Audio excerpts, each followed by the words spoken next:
Hey guys, welcome back to the channel. It's Tuesday, a surprisingly sunny day here in New York, but things in Port Charles are darker than ever. Today, we're diving deep into the May 26 spoilers, and let me tell you, Lulu is making a desperate pact. Willow is absolutely horrified and Sidwell is spinning wild theories. Let's get into it. So let's just start with the absolute disaster that is Spencer right now.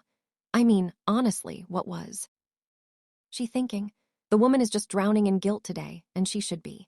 She literally got a fake passport. She packed the bags. She set up this entire escape plan so she could run with Rocco at a moment's notice. And what happens? Rocco takes the fake passport and runs away with Britt West. I just can't with this storyline sometimes. But I also kind of love it because it is so messy.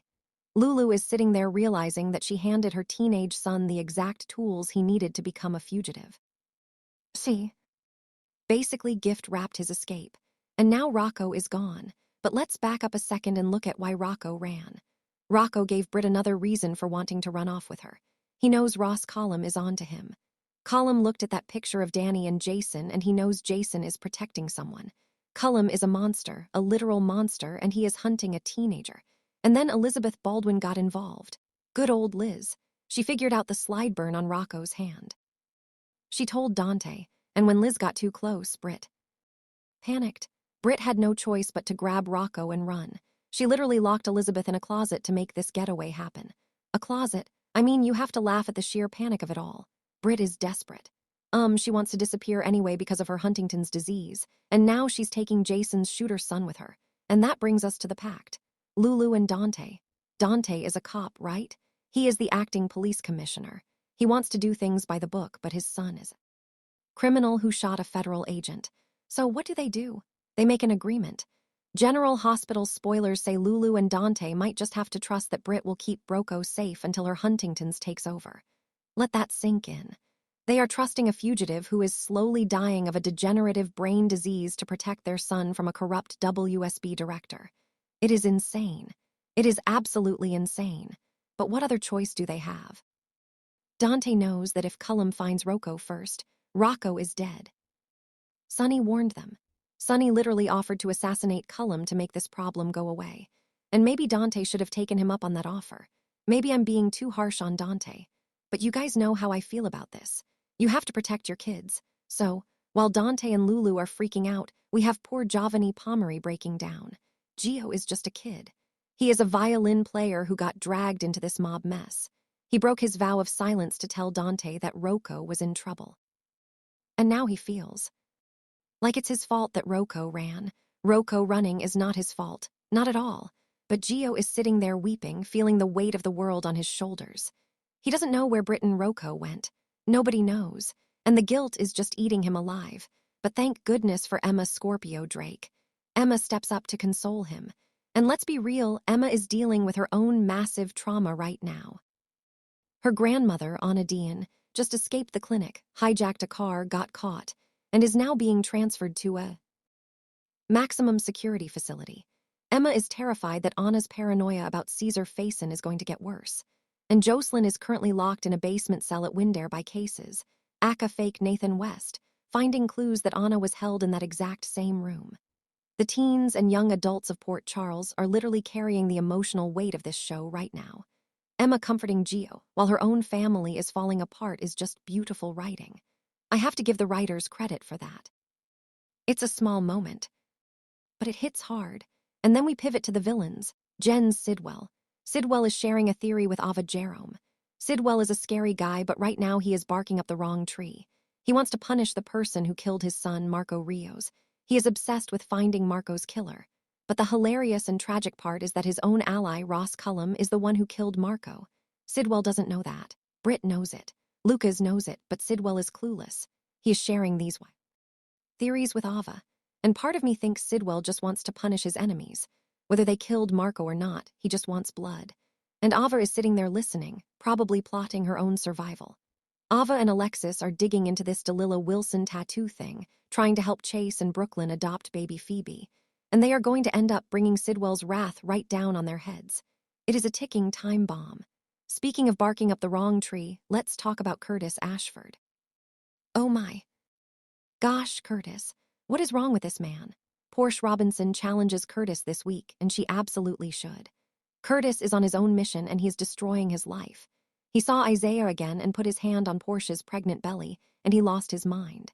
He publicly assaulted a doctor in the Metro Court Gardens.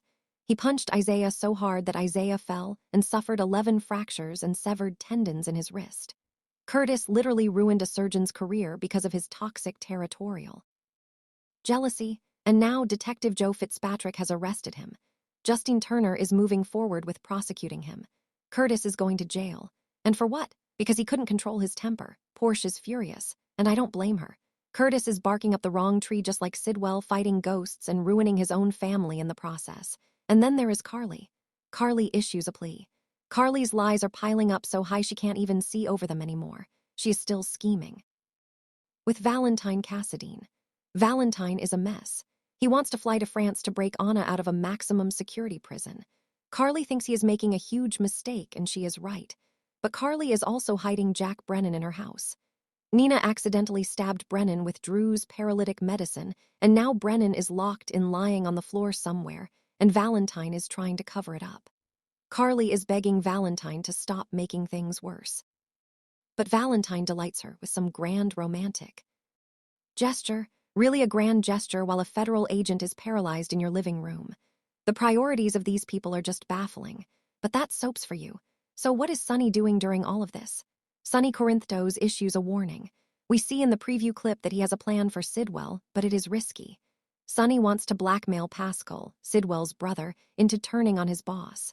Sonny knows from Britt that Sidwell killed Professor Hank Dalton. So, Sonny's going to use that leverage. It is a classic mob boss move, and honestly, I am here for it. Sonny has been playing nice for too long. He needs to step up and eliminate these threats before Cullum kills Rocco and Sidwell kills everyone else. Sonny is also having these secret meetups with Ada Justine Turner. Justine did something for Sonny, not for Rick, and they are getting way too close. I smell a scandalous romance brewing there, and I am not mad about it. But let's jump over to the younger crowd again.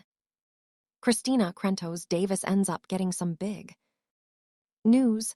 We don't know exactly what it is yet, but Ethan Lovett invited her to something, so maybe it's about reconnecting, or maybe it's about the fact that Ethan might be baby Phoebe's father, and he is hiding it.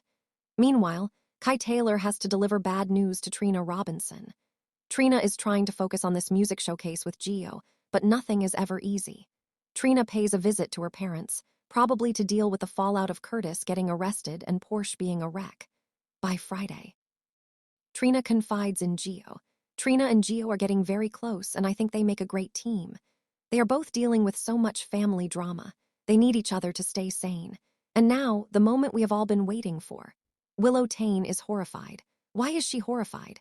Because her entire life is a house of cards and someone is about to blow it down. Nad decided not to give Jack Brennan his second injection. Now wants to work with Brennan instead. Willow is freaking out because if Brennan can talk, he has zero leverage over Drew Kane, and Drew is waking up. Drew is wiggling his fingers. His medicine is wearing off. Jen Sidwell already gave Willow a lethal ultimatum. Keep Drew paralyzed or he ends up dead. Willow is trapped. She's torturing a man in her back bedroom and she's losing control of the situation. But that's not even the worst part for Willow. Michael Corinthos gets suspicious. Michael is setting a cheating trap for his own wife. He hired Elaine, the private investigator, to take photos of Willow and Harrison Chase. Chase and Willow are swimming together, looking very cozy. Michael wants to push them into an affair so he can win custody. It is so hypocritical. Michael cheated on Willow and now he is trying to frame her for cheating. But Elaine, the pie, might uncover something much worse. If Elaine finds out that Willow is keeping Drew locked in a medically induced paralysis, this cheating trap is going to turn into a massive criminal takedown. Willow is horrified because she can feel the walls closing in. Could someone start connecting the dots? Yes, everyone is connecting the dots. Willow is going to end up in prison right next to Curtis. And finally, Molly Lansing Davis and Cody Bell are interrupted. Molly is getting ready to go on a book tour for her new book, and Cody is planning to go with her. They are probably having a sweet moment planning the road trip and they get interrupted. Maybe it's Alexis and Rick arguing about the tour. Maybe it's news about Curtis. Who knows, but it's a nice little break from the heavy murder and kidnapping plots. Look, this week is just packed. We have Danny and Charlotte Cassadine breaking into Windermere, getting cornered by Ross Cullum in the tunnels. Danny is standing his ground, refusing to move. Jocelyn is about to smash a chair over Cash's head and use Anna's makeshift weapons to escape. The action is nonstop. I'm exhausted just talking about it. I feel like I've been staring at the screen for 10 hours trying to make sense of who is kidnapping who and who is paralyzing who. But I care about these characters. I really do. Even when they make the dumbest decisions possible, like Lulu packing a go bag for a teenager who is being hunted by the WSB. What were the writers thinking with that one? Who actually believes this is going to end well?